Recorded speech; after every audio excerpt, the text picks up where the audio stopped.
देखिए भाई साहब, हम अपने मुख से अपना लिखा के बड़ाई क्या करी? लोग का कही?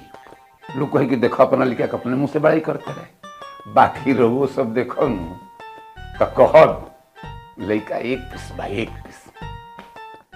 अब जरूर कहत नहीं तो लड़का में कुछ गुण तो होबे करी। भाई क्या घर बा? अजय तवार हो, छुट्टी बा, घर ही बड़े। तब तो बढ़िया बा। उनको के बोलाई, देखियो लिहल जाओ आ कुछ बातचीत हो जाई। बबुआ, ए बबुआ, आओ यहाँ से ओके बुलावत तनी।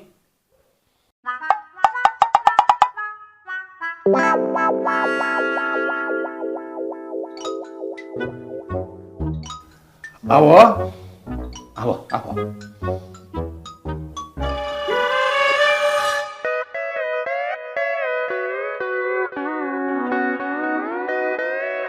Oh no!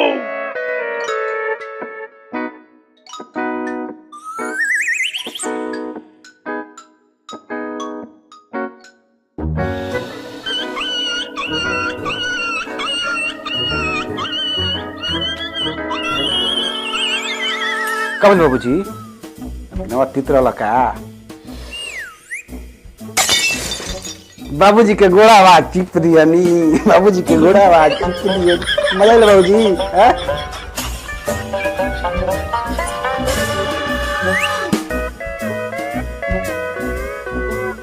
नमस्ते करें यहाँ सबके। नमस्ते। आपको कुछ नहीं समझते इसे ना गुड़ छुरी गुड़ लगो। अरे बैठी बैठी बैठी। सही कनी है महाराज, बबुआ तक पीस बाड़। एगो कहे के एगो रोज सबके सोझे बा। देखते बानी कितना संस्कारी लड़का बा हमार।你别笑。बाबूजी उसका डाले ली। ले ले ले ले ले ले ले ले।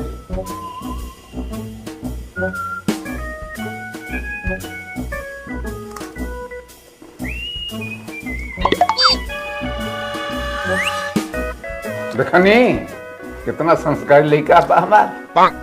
बिना कोनो काम हमरा से पूछले करे ना।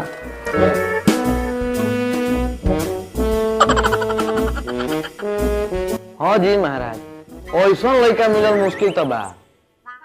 ना ना बबुआ ठीक बा। आगे का विचार बनाओ तनी? देखी कोनो बात लड़की देखला के बादे हुई। अब एहू बर खातिर लेके देखे पड़ी जी। अच्छा चलिए ठीक। ऐसे क्या कहते नहीं महाराज? 22 बीघा खेत, एगो ट्रैक्टर, दूगो साहिवाल गाय के इकलौता मालिक है। ओहू में सरकारी चपरासी है, सरकारी। ओ सरकारी नौकरी करला बे, तब तो कुल ठीक है बाजी महाराज।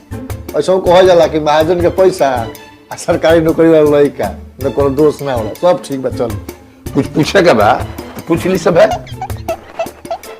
अरे जब नौकरी देवे के बारे सरकार ना पूछला जी, हमने के का पूछल जा का हो? ठीक बा चली कुल। ये तू खाने खाला का हो? तर उठा दर फुलाल बात रहे हो। कुछ डिमांड होगा तो बता दी, लेन देन क्लियर हो जाला तो ठीक रहेगा जी। अब लेन देन के बाद क्या करे के बा? कौन हम बाजार से बाहर बनी?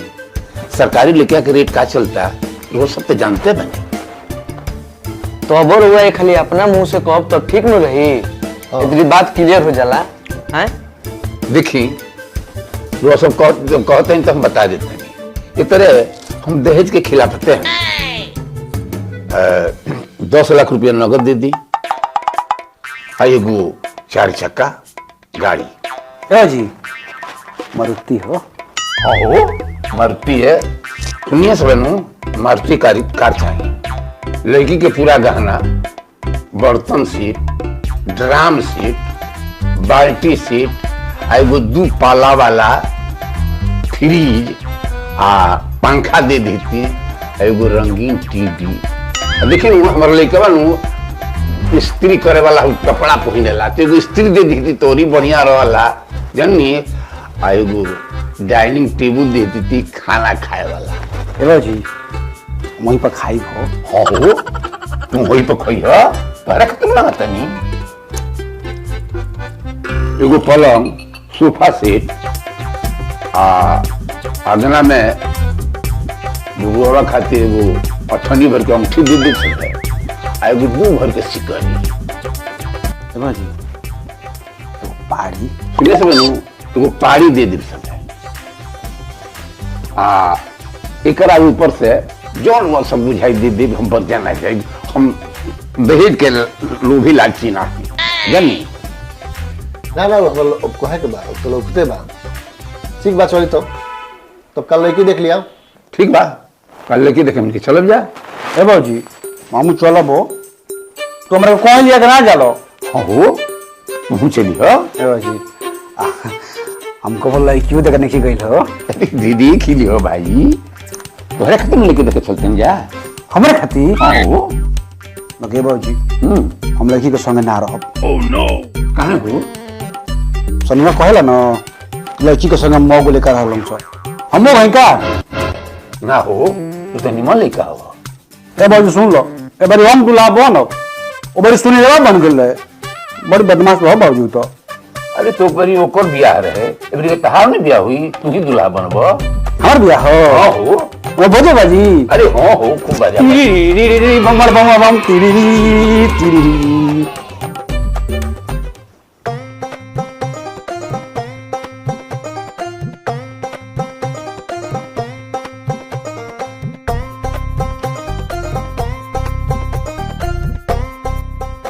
ए बाबूजी मैदान लगल बा हो।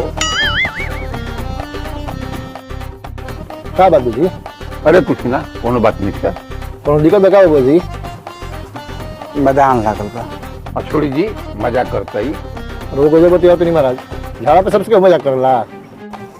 हम तो सटकाइयो लेनी हमारे सटकाला के दूगो उपाय आवेला एगो तो थूक के ओके लांग दो आ नहीं तो 1 2 3 4 5 6 तुम 10 तक के साथ में गिन दो मैदान से ठक चला हमरा के मंटुआ से कहले भौजी।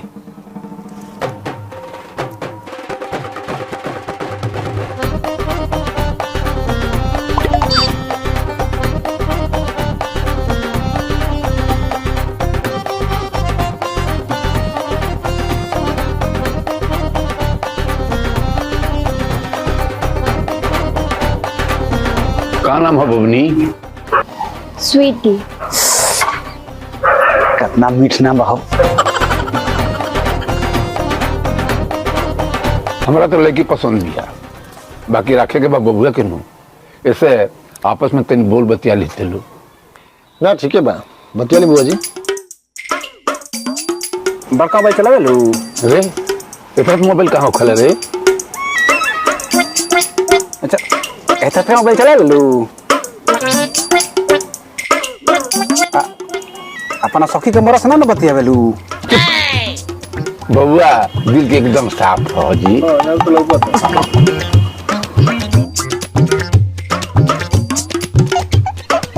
तो कर लू लीवी लीवी कुल ना पूछा जाला नीमन बात पूछा जाला नीमन। खाना ना बना ले लू हाँ क्या बना ले लू। इंडियन चाइनीज साउथ थाई सारा खाना बना लेते हैं। पखेव ना बना पावेलू उहो बना लेनी।